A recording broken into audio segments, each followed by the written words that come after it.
Well, good morning on this lovely sunny day. We're at the beginning of June, and unlike all of my other flower friends, I don't seem to be getting very many flowers. I don't know what's gone wrong this year. It just seems as though things are in bud, ready to go, but nothing very much is happening. I don't know whether it's because of the really dry cold spell we had, but everything apart from the odd bloom here and there just seems to be so slow today. Well, today, at the moment, this year. I think that one of my major issues is the fact that I moved a lot of my roses rather late in the season, and also I'm having a constant problem with the little bunny rabbits who just keep eating the tops off of my roses. So as you can see, it's all generally pretty green. I've got the odd new rose. This is one of the roses I bought recently called Phyllis Bide, and she's a rambler, an old rambler, fairly thorn free. I'm just hoping that she'll be an early bloomer and give me something to climb up with this new archway that we put in, well, my husband put in for me the other week. But apart from that, I've still got the cages around the roses. This was another one of my new additions, Desdemona, which I'm sure you're all familiar with. We had a couple of really windy days, and poor old Poet's wife, she had 3 lovely canes growing, and unfortunately they all broke off. So that was the end of her, basically, because even though she's in bud, I really can't see her doing very much this year, so she might just have to have a rest year. Here's Queen of Denmark. She is putting on a good show. She's always really reliable. She's an old girl again, and she's really fragrant. She's quite a messy rose, really. She sends stems up all over the place, and then so they'll mainly grow down, and then suddenly they'll just decide to turn up to look at the sunshine, but she doesn't nod, so that's a good point. You can always see her flowers, which I always appreciate. This one is, you've seen this one before, this is Schoolgirl. She's quite an early bloomer by the look of it, so at least we've got her. And she's got a really good fragrance too, as I said to you before. So just in general, these beds are full of roses, and because I moved them very late, they're all very small, there's nothing on them. So basically nothing to see here. Oh, apart from I have got Jude the Obscure by the hedge, who's budding up. And then this side again, these are all roses that have been moved. So they're all very small, even though some of them are starting to put flowers out very slightly. Over here I've put Bathsheba. That's another one that I bought the other day when I went to the garden centre. So she's one of the 10 new roses. And just coming round this way, I've got Sally Holmes. She's been here a few years. She's doing okay because I didn't prune her too late. She's a very open flower, not a lot of scent, but really good for the bees and the pollinators, which is what we're all focusing on at the moment. I don't know if anyone's bought the King's Rose. That's supposed to be focusing again towards nature and pollinators and things. I haven't gone for her. I'm just going to let her settle a few years and just see what people think of her before I invest my £36 in buying her. I know it's probably justified because it does cost a lot of money to develop new roses, but if I go to the garden centre I can get 3 roses nearly for that price. So, and they're all probably just as good. That's another very reliable rose, that's Iceberg. So coming down here, we've got our roses all budded up, ready to go. This one's, I think it's Heritage. It's that's the best rose that I've matched it up to. I've had it a few years and never really known what it was. Next to that we have the Anniversary Rose budding up. It's supposed to get colder this week, but at the moment it's not too bad really. We did have some rain the other day. Well, actually we had another bit of rain last night, which was still quite welcome. Here we've got a rose that everybody else has got blooming apart from me, and this is Olivia Rose Austin. So she's all budded up, ready to go, hopefully in the next few days. Having said that, if it gets colder then she probably won't even open anyway. Next to that one I've got Bernhard Reinhardt, and this is the rose that I bought when I went to the garden centre. This is the one that was named after the founder of the garden centre. That's in Spalding.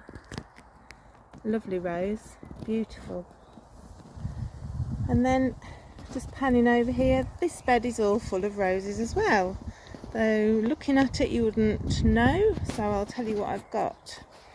I've got Timeless Purple, I've got Gentle Hermione, I've got Timeless Pink, I've got another Anniversary Rose, I've got another Anniversary Rose at the front, I've got Princess Alexandra of Kent, just getting ready to bloom. I've got James Galway, and I've got Marlis, which is a pink, lovely pink rose. Then over there by the house I've got Tranquility, David Austin Rose, and I've got Joie de Vivre, I've got Emily, and then at the far end I've got another Gentle Hermione. I've got my cuttings over at the far end, all potted up, doing quite well. And then on that side, that bed's full of roses as well. There's about 10 roses in there. One of those, the pink one that's flowering at the moment, is Gentle Hermione. But yes, I'll take you a bit further round and show you the damage that the rabbits have done. But before we get there, I'll just show you what else we've got along here. Another one that I moved is Claire Austin.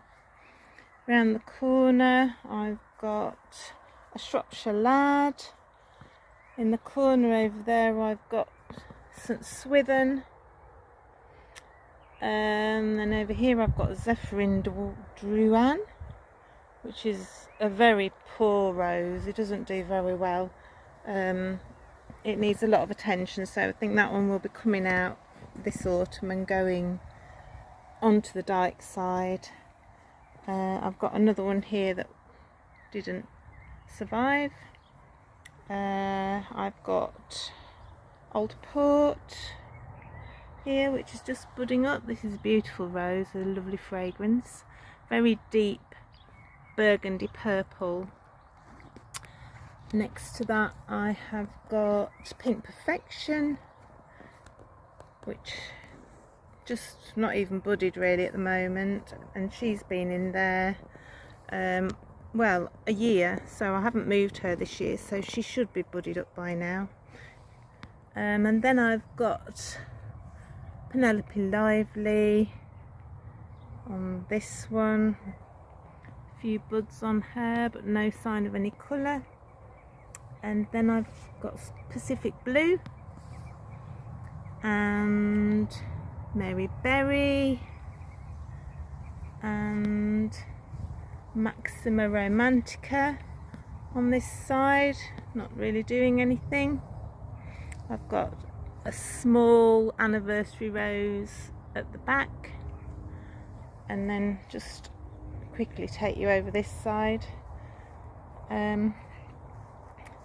So here I've got Crown Princess Margarita, which I dug up very late, so she's not doing much. I've got a cutting of Jude the Obscure, and here I've got Cream Abundance, which is just budding up for me. Just getting a little bit of colour onto her. There we go. She looks nice in the pictures, so she should be good. Then I've got at the back, I've got Mocha Rose. These were all moved this year. I bought all of these actually last year, these Tantau roses. This one is Cora Brighton. Then I've got Glorious Parfumer here. No colour in the buds as yet. And then coming up here I have got, I'll just have a look at the label. Oh, I've got White Parfum de Provence, which is looking quite good actually. I'm looking by the size of the buds, I think this will be a big rose, so we'll see. And I can't remember what's at the back there. Here I have got the Duchess of Cornwall, and then at the back I've got Hopes and Dreams and Litchfield Angel here, Joie de Vivre, Boscobel. So moving on to this area, I've got a cutting of Elizabeth of Glamis and a cutting of Lady Emma Hamilton, the main shrubs in the front garden. And then over there I've got Timeless Cream and the anniversary rose over there. But on the positive side, as you can see, my trees are all doing really well. This is the orchard. I've got apple, plum, Asian pear, lots of silver birch, flowering cherries, lots and lots of different fruit trees. Actually, I'll show you the Asian pear, because this is one that I grew from seed probably quite a long time ago anyway, maybe around 10 years ago, 8 to 10 years, I can't really remember. And it had blossom for the first time this year, and it's actually full of fruits, absolutely full. I can just find some to focus on.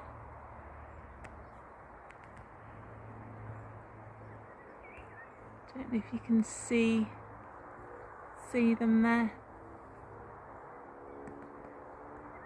They're not overly big at the moment, but yeah, there's loads. Loads and loads. All up there. And this tree is very tall. So there are some positives. The apples,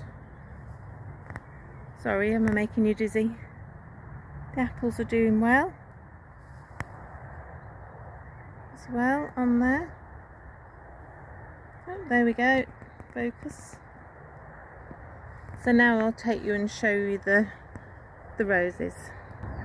Now this is a raised bed where I put the roses that I didn't know where to put, basically, when I was doing the rearrangement. So it's just a bed 4 foot wide by about, I would say, maybe 20 foot long, something like that.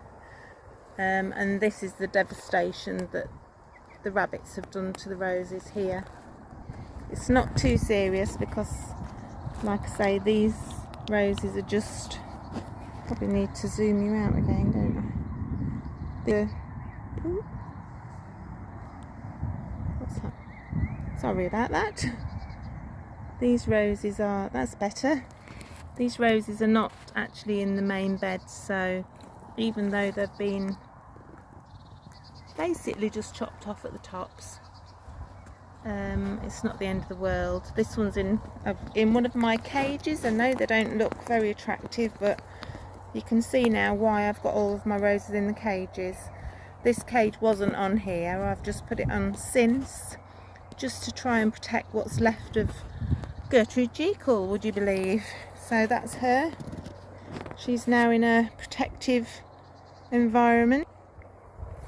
They've all been eaten, basically, all the ones along here. That one's called Renaissance. The others are not too bad, but yeah, they're all looking pretty sick. And then just moving over, you'll have to forgive this weedy area. The ground here is so fertile that everything just grows crazy. So this has now got a cage back on it. I did take the cage off briefly, and as you can see, stems all eaten. Some lovely flowers coming though, luckily. This is Poet's Wife. Sorry, no, this isn't. This is Pilgrim, one of my favourite roses. And then moving on, I've got another Gentle Hermione here. She's had all of her side stems eaten, basically stripped. But she has got some lovely flowers. Look at that beautiful flower. Now I can show you something. Once again, I'm doing the good, the bad and the ugly, and unfortunately there's quite a lot of ugly to see in this garden. So again, this is one of my Litchfield angels, and I don't know if you can see, but most of the stems on this side have just been chewed off. She has got some buds, and I find with my Litchfield angels, I just find them to be upright growing. I know some people have reported that they're really floppy, but I haven't had that issue. I've got 2 here, and they're both really strong growers. The flowers are even upright until they get a bit of rain on them, and then sometimes they do flop, but they are on strong stems. Look, you can see the strength of that stem. Maybe it's just my soil, I don't know, but I don't have an issue with them being floppy. This is my Timeless Charisma. She's always a success. She's even had some of her lower branches eaten. I just don't know what to do, so if anybody's got any suggestions on how to stop these rabbits from chewing their way through everything. It's the first year really that I've had any issues. I've grown roses here for years and years and never had an issue with rabbits until a little bit last year, but not too much, but really seriously bad this year. It's really pretty devastating to the roses. I mean, other than that, they're really healthy, but a lot of the blooms are just gone. So over this side, again, protected by cages, I've got Hamilton Princess. She was a new rose to me last year, but she's putting on some good growth. She's got a cage around her now due to me noticing she'd been nibbled as well. And then behind her I've got an old rose, and this one's been here for probably a good 10 years, and she's absolutely beautiful. Look at these flowers, aren't they lovely? So bright. I think next year I'm going to tie her in, because that seems to be the best option for keeping her blooms up, because they get so high and then suddenly they'll just flop. And as you can see, they're probably a good 6 feet high really, but they get a bit of rain and a bit of wind on them, and they just all give up and they just fall to the ground. So yeah, so this one, as I say, is called Charles de Mills. I think it's fairly widely available still. I think this is probably one of the early roses that a lot of our modern roses are descendants of, because you can recognise the bloom shape, can't you, and just see that that's where a lot of them have come from. This rose is only once flowering. There is actually an iceberg hiding under there, so I'm definitely going to have to do something with this rose. I've actually got probably a better example of it over here. This is one that I grafted. I grafted the Charles de Mills, which is obviously this one, with all of its lovely blooms all over. I grafted her onto the Fred Loads rose, and what's happened is this really thick stem here that you can see, the one with the thorns on, that's actually a sucker from the Fred Loads rose, and so it's gone up, and up here it's got a load of buds ready, and this is a really bright vermilion orange. So I'm going to let that flower and see whether or not the Charles de Mills starts to wither. If it doesn't, then I'm just going to let them both share the same rootstock, because at the end of the day the Fred Loads will have been grafted anyway onto a rootstock, so it's not his own rootstock down there. So I'll take you round and show you a few of my other bits and bobs, and then we'll call it a day. Right, so there's my 2 compost bins. Compost is one of the most important things in my life as far as roses are concerned. If you don't have compost, then you're sort of missing out really on a lot of goodness for your roses. So this is my fairly bare at the moment, but this is going to be my magnificent rose alley. It's basically 4 rose arches. This is what some of my new roses are for. I have got a schoolgirl climbing rose here on the first one. She's doing really well actually this year. She's got loads of buds, very healthy. And then just going through here, I have an Emily rose, which is a cutting. That's not to be confused with David Austin's Emily Bronte, it's completely different. This side I've got, oh golly, what's this one called? I can't remember the name at the moment. It will come to me. It's a David Austin rose anyway. This side is one of my new roses, and this is the name that I usually butcher. Ghislaine de Feligonde. And that's gonna, it's a rambler, and that's going to be just full of lovely little pops of peach and cream and white. And that hopefully should go right over the archway and meet up with my James Galway, who's up there and also down here. And then next door to that I've got Ebbtide, another rose. They were all moved again, all of the roses in this bed. I've probably moved at least 100 roses last year, or this year probably in March/April. And here I have got Tranquility, just a baby really, and another James Galway on this last arch.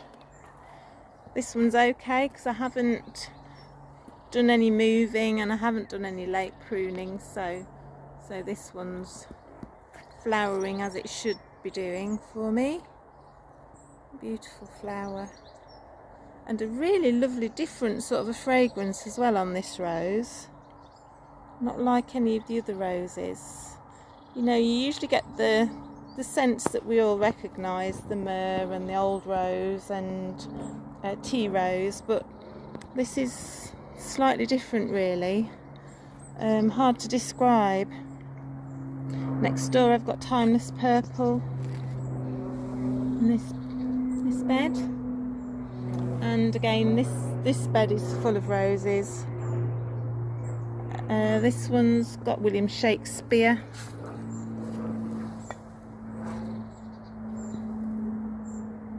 I'm just coming into bud. I've got one in the front garden as well that's a little bit further on. I think we must get more heat in the front garden because the roses there, they're the ones that I showed you last time in part one, they're a lot further on. And a new rose that I bought the other day, it's the Albrighton Rambler, David Austin rose. It's sweet little flowers. I've overlooked this rose really. I'm quite looking forward to growing this one. Lots of little tiny little buds on quite thin wiry stems. And I've got Mary Berry, a standard iceberg. Even this one hasn't been touched this year, not moved or pruned, well, lightly pruned, and only just coming into bud. So I just don't know what's going on with the world in my garden anyway. Everybody else seems to be moving along okay. But having said that, I have always said that my roses bloom in June. There's a few in May, like I've got Madame Alfred Carrier and a few odd other ones, but the biggest proportion of my roses don't really bloom until June, and then they have a rest, and then they bloom again in July, and then go on from there. Now this rose is another lovely one. This is another old rose, and this one's Cardinal de Richelieu, and as you can see, it's a big rose. It's spread over quite a bit. Again, I'm going to have to do some major tying in and rethinking this year. But the blooms on this one, look at the colour of those. They're just scrumptious. They're so nice and really fragrant too. They're all over, it's absolutely covered, this shrub. And they're really fragrant as well. It's definitely a keeper. I've had this rose for years and years, and it's always done really well. And here is another little beauty that I bought recently. I bought 10 roses altogether in the 2 visits to the garden centres, and this one's called Our Dream, and it's just a little miniature rose, patio rose. And then over here I've got Rhapsody in Blue, which I am coming to adore more and more every day, because now I've come to the conclusion that she needs to be deadheaded every day or every couple of days. I'm a lot happier with her because I'm just expecting the blooms to go over quickly. I'm not expecting too much of her, and so I'm not sort of neglecting her and getting disappointed when I see that all of her blooms have just gone and she's just been left with loads of dead heads. So yeah, she's good. I'm going to have to just take you quickly and show you Rien de Violettes that's in the trees, because that's blooming its socks off at the moment. So we're going into the trees on the dyke side. It's quite dark in here, very dark in fact, but look, it's so lovely. This is Rien de Violette, an old rose, and this is one that I abandoned. I just planted her in the dyke side, expecting nothing from her. And as I said before in one of my videos, I just came in here one day to well, do a bit of pruning or something, and I realised that she's survived and she's thriving. Look at her, she's amazing. Which is why I've decided now that any rose I don't want in my garden, I'm not going to throw it away. At the end of the day, it's a rose that's taken the time to grow, so I'm not going to throw it away. I'm going to plant it on the dyke side, because we've got dykes running all the way up both sides of our woodland, so there's lots and lots of room. And at the side of the woodland, on the dyke side, there's loads of hawthorn and native trees planted there, so there's lots for roses like this, which is a climbing rose, to climb up. And she actually does climb up quite tall, really. So it'd be interesting with this one to see how big she gets. So, as Peter's been saying in his video, I'm getting really concerned about the blackbirds, because normally all of this grass area is always full of blackbirds just pecking at the ground. I feed them, I store the apples through the winter and I feed them when it's bad weather. I give them the apples and they love them. And there's just nothing. I saw one blackbird today, fleetingly. There's lots of other little birds, like we've got blue tits and goldfinches and robins and chaffinches. We've got lots of things like that, but the blackbirds have just seem to have just totally disappeared. Here's a lovely rose. I'm not sure of the name of this one. I don't know if it's David Austin or what it is really, but it's in the dyke side again, and it's doing really well. There's not much scent at all to this one, just a light tea fragrance, but as you can see, ow, it's thorny, but it has got a beautiful flower. I have got a label for William Shakespeare, so I am wondering, no, sorry, I haven't. I've got the other rose was William Shakespeare. This one I think might be LD Braithwaite. So if anybody recognises that and can let me know, then I'd appreciate that.